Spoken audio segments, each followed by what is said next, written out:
Now at 9, a Webb City elementary student is getting his dream Disney vacation thanks to the Make-A-Wish Foundation. Plus, we'll hear from a Joplin High School student who represented her school at an international science fair, and how a bill in Missouri would expand payments for people wrongly convicted of crimes. The 4 states' most watched news starts now. Thank you all for joining us tonight. I'm Jalen Banks. Missouri lawmakers approved a bill that would give former state inmates who were proven innocent to receive larger payments if they promise not to sue. The bill removes the provision of a previous law limiting payments to cases where innocence is proven solely as a result of DNA analysis. If the bill is signed by Governor Mike Parson, inmates who were cleared in a case brought directly to the court or by a prosecutor seeking judicial review of a conviction would become eligible for the payments. The bill increases the per day amount from $100 to $179 and bumps up the allowance for annual payment by nearly $30,000 to $65,000. But they would have to give up their right to sue the people who put them behind bars. A group of voters and religious leaders asked the federal court to strike down Arkansas's 2021 U.S. House map as unconstitutional. They say it dilutes the influence of black voters in the Little Rock area. The lawsuit by 3 Pulaski County voters and the Christian Ministerial Alliance is the third that's been filed since 2021. It challenges the Republican-led legislators' decision to divide a portion of the Little Rock area among 3 House districts. The redistricting plan moved thousands of predominantly black voters out of the 2nd District in central Arkansas by splitting up heavily Democratic Pulaski County. Republicans hold all 4 of the state's U.S. House seats. Webb City fire crews today battled a morning blaze. The fire started just after 9 in the 800 block of East Fountain Road. The house is heavily damaged. The resident was not home at the time. No one was hurt, and no word yet on the cause of the fire. And now Chief Meteorologist Doug Katie joins us with the first look of the weather. Well, it actually turned out to be a fairly warm one for us today. We made it all the way up to 81 for an afternoon high. Started out fairly comfortable, right around 62 degrees. We did get some scattered showers and thunderstorms, but these are mainly on the Kansas and the Oklahoma side during the afternoon into the evening hours, and then a couple more popped up in our southern counties. But besides that, most of us have been fairly quiet today. But again, over the next couple days, we're going to have these afternoon and evening thunderstorms popping up across the region. Temperatures dropping back lower 70s. I think most of us eventually will get back near 60 later on tonight. Most of us dry. We can't rule out an isolated thunderstorm late tonight, but overall, I think it is looking pretty good. We're going to look into the holiday weekend here in just a bit. All right, sounds good. A Webb City elementary student is getting his dream Disney vacation thanks to the Make-A-Wish Foundation. KOAM's Amber Jenkins has more. Make-A-Wish surprised Abel McRae with a trip to the happiest place on earth, Disney World. I feel like excited, like I wanted to go so bad.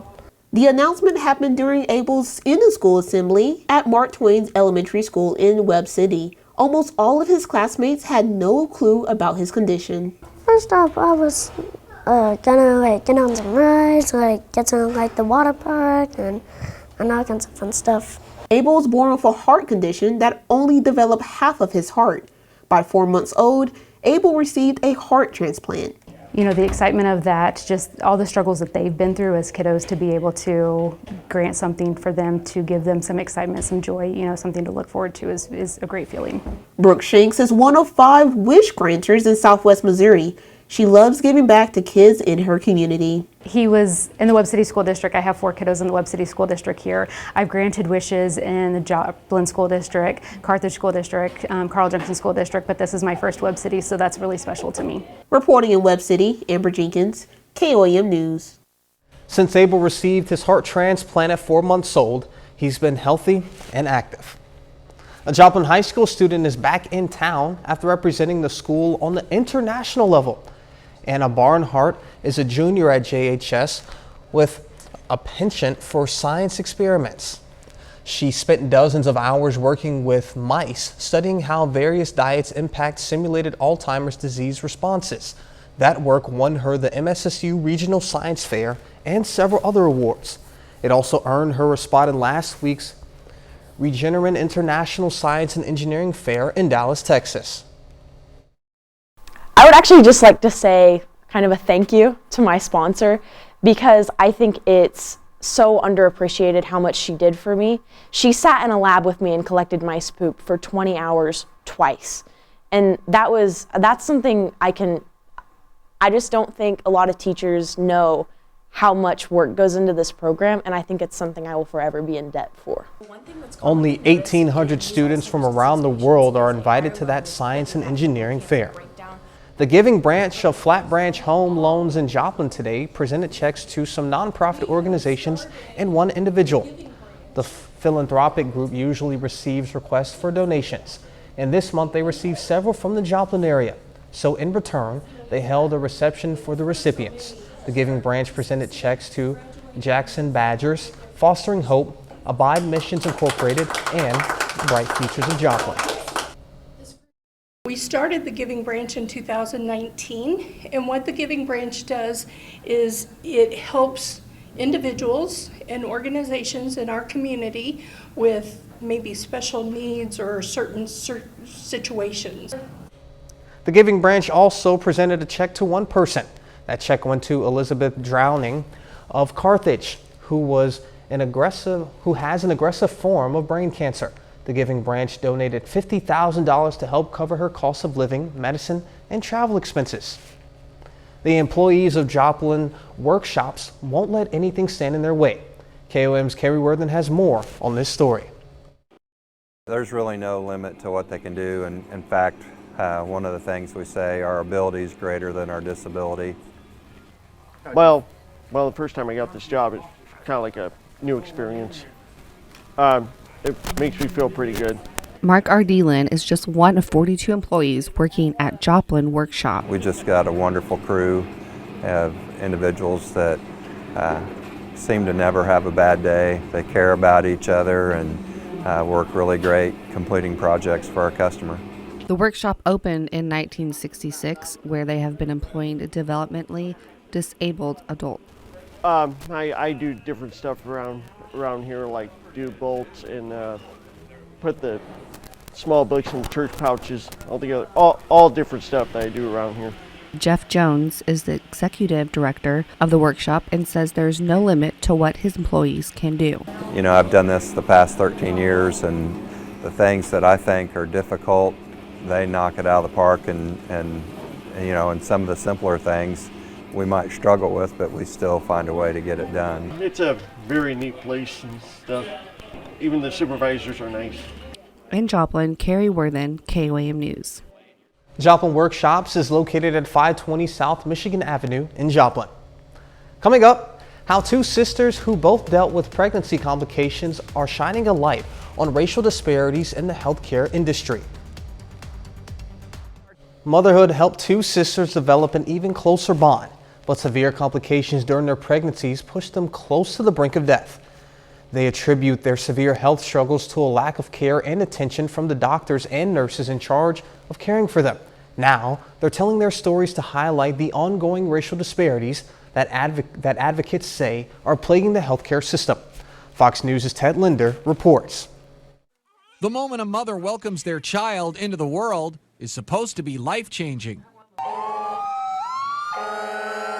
But for many black women, ongoing racial disparities in the healthcare system is making childbirth life-changing for all the wrong reasons. There were plenty of times I didn't think I was going to live through it. Data from the CDC reveals black women are roughly 3 times more likely to die during pregnancy than women of any other race. I was traumatized. Ansonia and Angelica Lyons are two sisters from Alabama, the state with the 3rd highest maternal mortality rate in the country.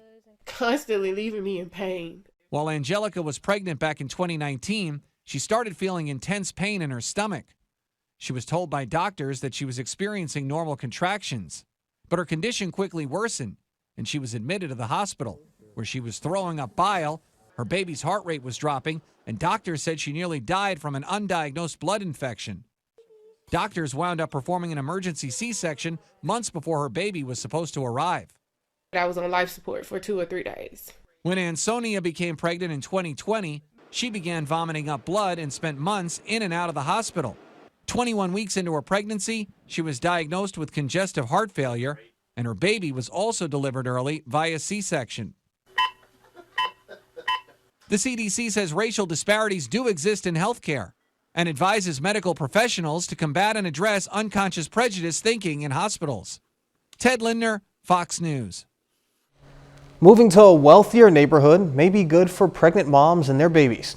A study from the University of Toronto found women who relocated from a low-income area to a high-income area between births experienced less morbidity and death in the second pregnancy, as in their newborns, than those who stayed. All the moms who followed had universal health care. Not having enough food to eat as a teen can lead to a poor diet and emotional eating. That's according to a new study. Researchers say they looked at data collected by the National Cancer Institute, which followed more than 15,000 adolescents. They found that experiencing food insecurity was associated with a poor diet and more reported emotional eating. They say teens were binge eating and using laxatives, which they add may be a strategy for coping with the stress associated with not having enough food. And taking a bite out of frailty. A study in the American Journal of Clinical Nutrition found eating foods high in flavonoids like apples and blackberries was associated with lower odds of developing frailty in older adults, which leads to a greater risk of falls, hospitalization, and death. Doug is next with a complete look at the forecast, and later, the Columbus baseball team is getting ready for the 3A state tournament. We'll hear from the team in sports.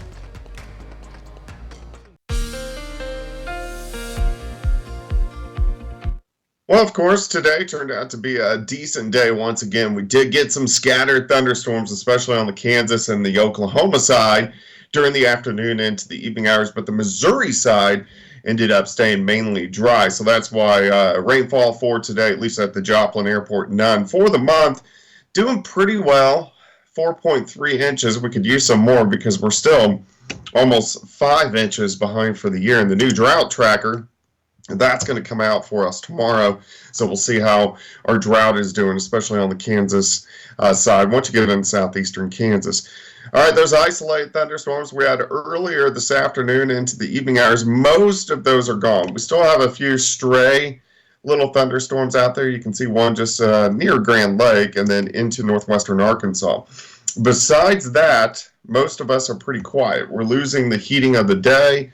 And most of these are going to just kind of fizzle apart. But again, tomorrow and even on Friday, we'll see these scattered thunderstorms popping up once again as we go into the afternoon.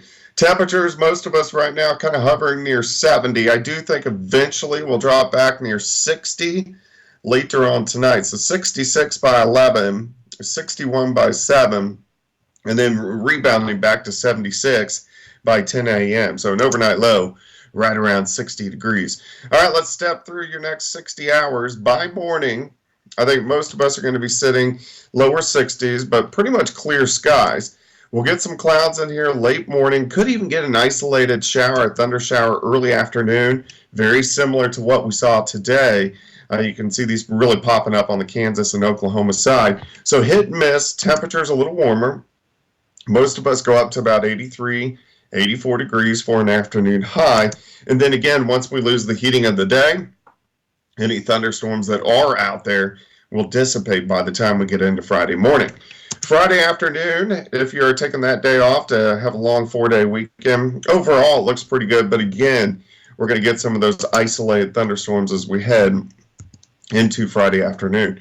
Here's your day planner: 61 to start, 81 by noon, and then a high temp right around 83 degrees for your Thursday.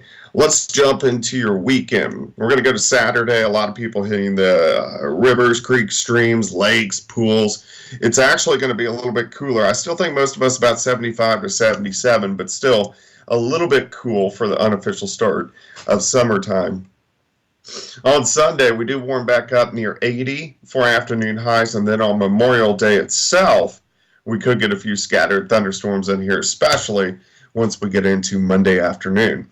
Let's go 83 tomorrow, 80 on Friday. I think most of the weekend's going to be dry. 77 on Saturday, 81 on Sunday. Then look at our temps. We warm up through the 80s into the upper 80s late next week, but we also have those pop-up thunderstorms returning just about each and every day. All right, sounds good. Coming up, why the FTC is launching an investigation into the recent baby formula shortage. There's been a lot of finger pointing going on Capitol Hill as debt ceiling negotiations drag on. Both sides remain upbeat, though, about the chances of a deal. Fox News White House correspondent Jackie Heinrich has more from the White House. Still no deal on a debt limit increase, but both sides say they're getting closer. House Speaker Kevin McCarthy announcing another round of talks at the White House today, with the clock ticking to avoid a disastrous default. The speaker says he's sending his team to, quote, finish out the negotiations. And while he says the two sides remain far apart, he's optimistic a deal can get done in time. Look, the off-ramp here is to solve the problem, to spend less than we spent last year. That's not that difficult. But there's still no word on how negotiators plan to bridge long-standing divides on issues like spending and welfare work requirements.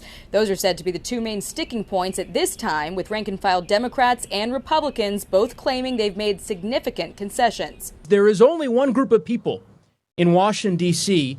threatening a default.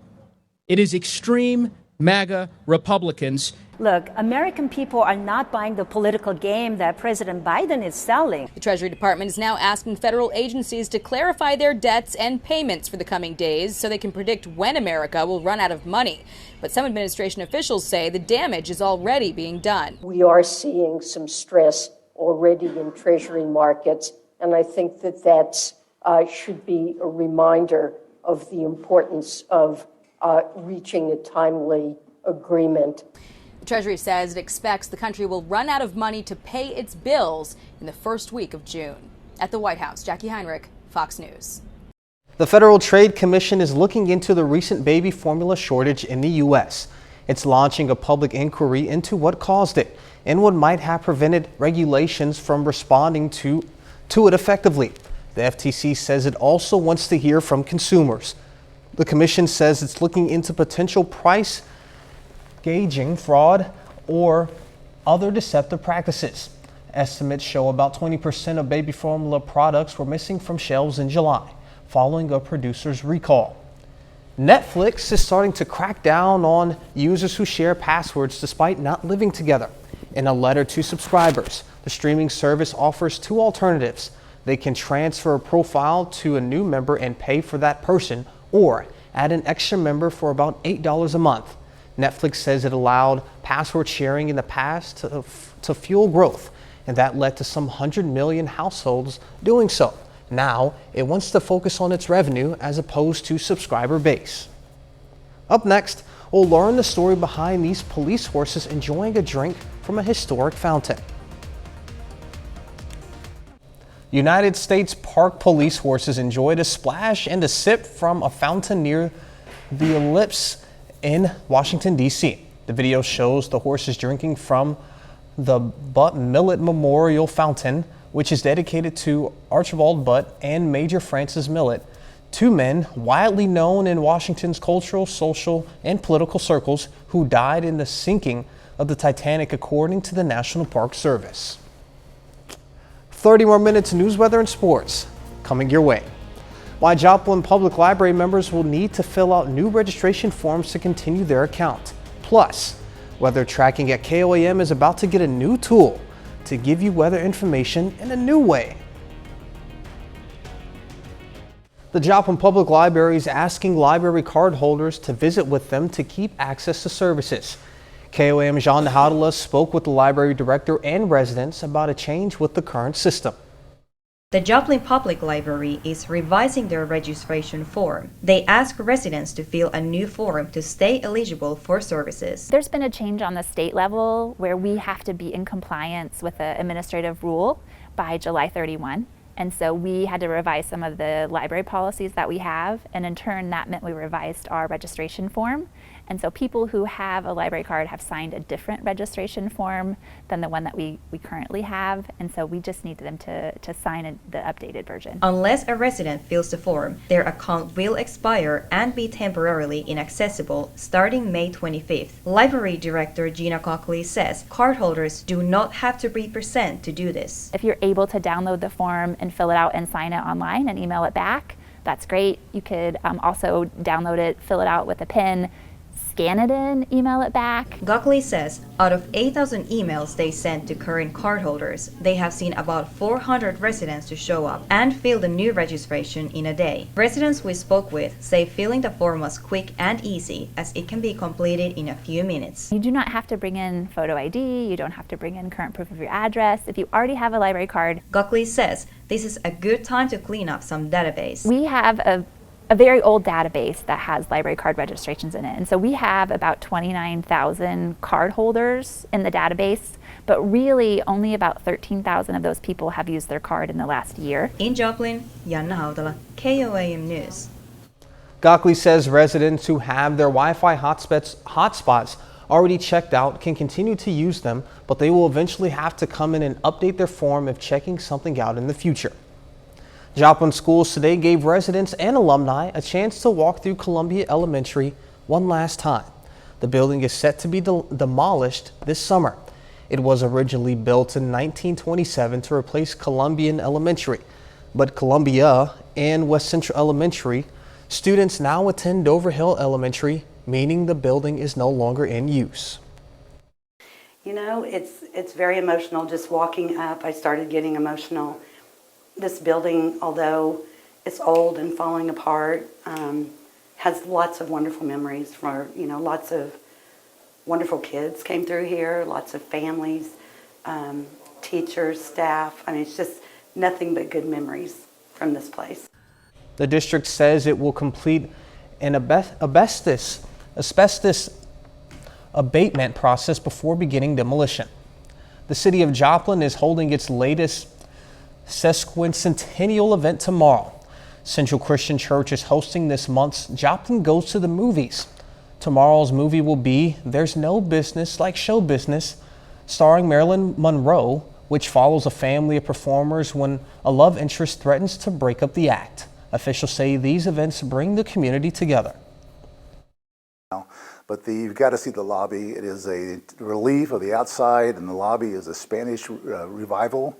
It's great architecture. It's unique in the area. Once you get into the theater, the Spanish motif continues with the sconces on both sides of it.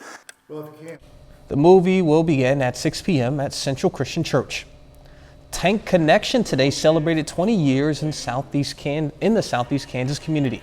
It's an employee-owned storage tank manufacturing company. The company had a luncheon where founders of the company spoke to employees. Well, I think for us, it's the fact that we're employee-owned.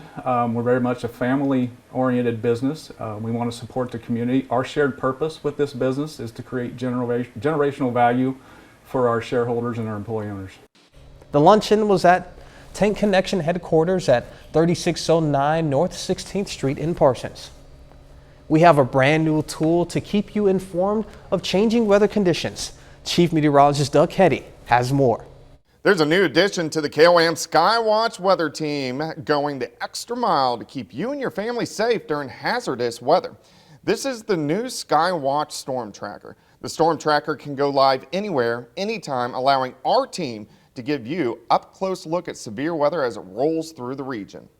Equipped with multiple cameras, you can ride along with the Skywatch team live on air, online, on the go, through our YouTube page and on the KOAM Plus app. The Storm Tracker keeps our team in the field connected live to our forecasting systems at the station. This is an all-new resource. It does more than track severe weather. We'll bring live, up-to-the-minute reports on flooding, snow, and any other hazard you might face to keep you ahead of the storm. Safety is our top priority for the communities and our teams in the field. The Storm Tracker won't be driving into paths of tornadoes. It will track where the weather is, where it's going, and how it affects your day. You'll get a chance to check out the Storm Tracker in person. The Storm Tracker and Skywatch weather team will be at Roper Kia Mitsubishi on Friday, June 16th from 11 a.m. to 1 p.m. More chances to see it will be announced at a later time. And a bit later, shark experts discuss what to expect for this year's shark season, which has already seen a 15-year-old be bitten.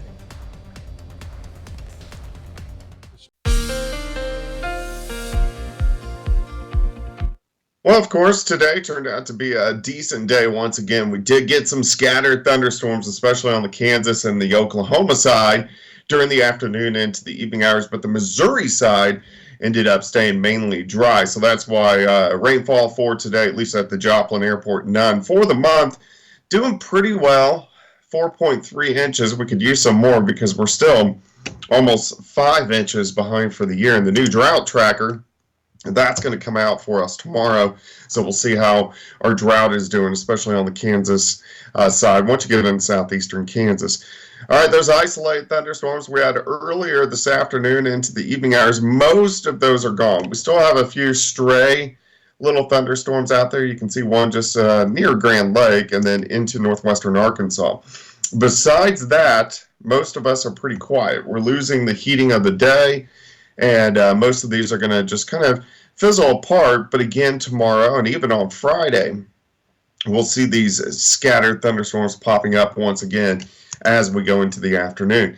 Temperatures, most of us right now kind of hovering near 70. I do think eventually we'll drop back near 60 later on tonight. So 66 by 11, 61 by 7, and then rebounding back to 76 by 10 a.m. So an overnight low right around 60 degrees. All right, let's step through your next 60 hours. By morning, I think most of us are going to be sitting lower 60s, but pretty much clear skies. We'll get some clouds in here late morning. Could even get an isolated shower, a thunder shower early afternoon, very similar to what we saw today. You can see these really popping up on the Kansas and Oklahoma side. So hit and miss, temperatures a little warmer. Most of us go up to about 83, 84 degrees for an afternoon high. And then again, once we lose the heating of the day, any thunderstorms that are out there will dissipate by the time we get into Friday morning. Friday afternoon, if you're taking that day off to have a long 4-day weekend, overall it looks pretty good. But again, we're going to get some of those isolated thunderstorms as we head into Friday afternoon. Here's your day planner: 61 to start, 81 by noon, and then a high temp right around 83 degrees for your Thursday. Let's jump into your weekend. We're going to go to Saturday. A lot of people hitting the rivers, creeks, streams, lakes, pools. It's actually going to be a little bit cooler. I still think most of us about 75 to 77, but still a little bit cool for the unofficial start of summertime. On Sunday, we do warm back up near 80 for afternoon highs, and then on Memorial Day itself, we could get a few scattered thunderstorms in here, especially once we get into Monday afternoon. Let's go 83 tomorrow, 80 on Friday. I think most of the weekend's going to be dry, 77 on Saturday, 81 on Sunday. Then look at our temps. We warm up through the 80s into the upper 80s late next week, but we also have those pop-up thunderstorms returning just about each and every day. Don't forget, you can be the first to know about the day's weather with the KOAM Skywatch weather app. Get severe weather updates sent straight to your phone, free of charge. It's available in the Apple App Store and the Google Play Store. The KOAM Skywatch weather app. Coming up in sports, Jacob Leonard will have all of your highlights, and we'll hear from several teams in the 4 states.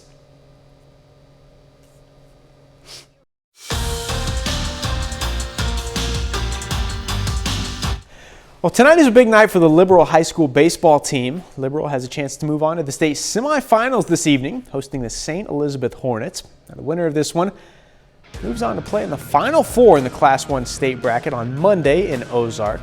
Now we'll pick it up top of the first inning. Peyton Morrow gets Liberal on the board with a solo homer.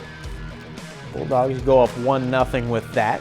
Later on, same inning, runners on for Liberal. Brody Wilson lines this one up the middle into center, bouncing around defenders. Nate Smith comes in to score. Liberal takes a 2-0 lead in the first. Fast forward, bottom 6, St. Elizabeth come back to lead 5-4. Gavin Williams singles up the middle. RBI single pushes St. Elizabeth lead to 6-4. Then top of the 7th, Last chance for the Bulldogs, but the strikeout there ends the ball game. St. Elizabeth defeats a Liberal 6-4 to move on. The Bulldogs finish with a 19-12 overall record. And their fight, they're resilient. I mean, it would have been easy St. Elizabeth's played in the state championship 4 years in a row, and these kids knew that. So it would have been easy to kind of be intimidated, and we weren't intimidated at all. And I think we showed that early, and all game long, I mean, we just kept barreling up baseballs. You hit them right to them sometimes, and it just doesn't come out your way sometimes. So whenever that top half believes and does a lot of those things that you expect from them, I feel like that filters down, and I hope it carries on through our program. Well, tomorrow is the opening day of high school state baseball and softball tournaments in Kansas. We have 9 local teams fighting for state titles this week. On the baseball side, the Columbus Titans are back in the 3A state tournament for the 2nd straight season. Now, the Titans hit the road to Manhattan earlier today. Columbus is the 2 seed in the 3A bracket. They face Bishop Ward in the first round of the tournament tomorrow at 11 a.m. Last season at state, Columbus finished as 3A runner-up. And here's the team on getting back to Manhattan and earning another shot at their first state title in program history. That'd be amazing for these boys and for this community. This community has done an awesome job for us. The parents have been great, but for these boys to finish, the year and finish it like, that's our motto, it would be awesome for them. You got high expectations going up there, getting second last year, so obviously know a lot of people want us to make it back there, and people say it's a lot of pressure, but we try and have no pressure. Their mentality is a little more ready to go, and they're just ready to get up there and play ball. We got the first game instead of the last game. Last year waiting all day was bad for them. This year they're get the first game, get up and ready to go. The St. Louis Cardinals are slowly creeping back toward 500 the last few weeks. The Cardinals have won 12 of their last 16 games to get to 22-28 overall this season. Tonight, St. Louis on the road against Cincinnati for Game 3 of their 4-game series against the Reds. That one's over. Cardinals get pounded tonight 10-3. Lars Nootbaar goes 2 for 5 with a homer, a pair of RBIs for St. Louis. In the American League, Kansas City Royals finish up their 3-game series with the Tigers tonight. The 2 teams have split the first 2 games in this series. And in tonight's game, Kansas City trails 6-2 in the top of the 8th. Vinny Pasquantino is 2 for 3 on the night with an RBI. So tomorrow's the day.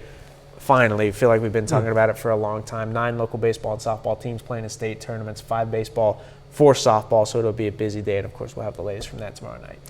It's just with baseball and softball, with, the rate at which people don't hit balls, it's like the stakes feel so much higher than like any other sport when scores are high just by nature of the sport. I love playoff baseball. Every pitch is so intense, and once it gets down to the state tournament, it comes down to like who's got a second and third pitcher. That's who's going to be there late Friday night. For sure. All right, thank you, Jacob. We're back with more news after this. As Americans head to the beach this spring and summer, there are concerns about sharks. The first confirmed sighting of a great white was reported Saturday near Cape Cod. And a 15-year-old surfer was apparently bitten by a shark off the New Jersey coast. Fox News correspondent Molly Line tells us what experts are saying tonight. I've been working on the water for 15 years and I have never seen that.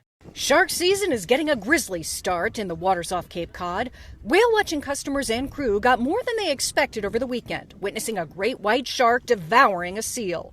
First mate Michelle Silva took video as roughly 120 passengers aboard a Dolphin Fleet whale watching boat out of Provincetown, Massachusetts, observed Saturday's attack. Out of nowhere, we see a splash on our left-hand side, and none of us really saw what it was. So we waited to see what it was, and then we see the shark come up, try to grab the seal. The predators are returning to Cape Cod in greater numbers in recent years, enjoying a rebound in the region's seal population. Further south in New Jersey, a 15-year-old was bitten by what experts believe was a shark while surfing for just the second time. Maggie Drozdowski is now home in Pennsylvania nursing her wounds after surviving the rare attack in the waters off Stone Harbor on Sunday. I just felt a lot of pressure around my foot. It didn't hurt that bad until I really got out, then it really stung. No word on the type or size of shark, but she sustained lacerations to a foot and calf, ultimately ending up with some stitches. It didn't hit me until her mom said it could be a shark. According to the University of Florida's International Shark Attack File, there were 57 unprovoked attacks in 2022, most of them in the U.S. or Australia. In Sandwich, Massachusetts, Molly Line, Fox News. Coming up, we'll learn what has this Australian weatherman struggling to get through his forecast. A TV weatherman in Australia left his co-anchors in stitches recently when he did a segment from a barnyard. The pungent smells of cattle and manure were so strong he was gagging nearly the entire time. Jeannie Moose reports. If watching the news, oh God, sometimes makes you want to gag, imagine what it's like to actually gag while doing the news, or at least the weather. Oh, a bit smelly. Yes, the air is very fresh here this morning, Carl. I can confirm. My goodness me. Whew, we've got some cattle that we're hand feed. Sorry, I got a case of the gags happening here. But the barnyard smells of the cows he mingled with did him in. This one just keeps turning around on me, and I'm not sure how I feel about. That. Tim Davies does weather segments for 9 Network's Today Show in Australia. He often does gags, but this was actual gagging live. I'm really sorry, everybody. Toughen up, Tim. Oh my goodness. I've personally dealt with a lot of livestock over the course of my career, starting with pigs. Like my friend here. But they never triggered a gag reflex. Back in the studio, a co-anchor sang the praises of cow manure and rubbed it in. Just rub it over your skin, Timmy. It's beautiful, that stuff. Tim was no lollygagger. He soldiered on, apologizing to the farmer. I'm sorry. I'm such a city slicker. A city slicker gagging until the cows come home. I got a case of the gags happening here. Yeah, and that's why I decided to stay in studio. And thank you all for joining us tonight. That's our time. But before you go, we'll leave you with a video of a Komodo dragon at the London Zoo. Be safe. We'll do this all again tomorrow. See you then.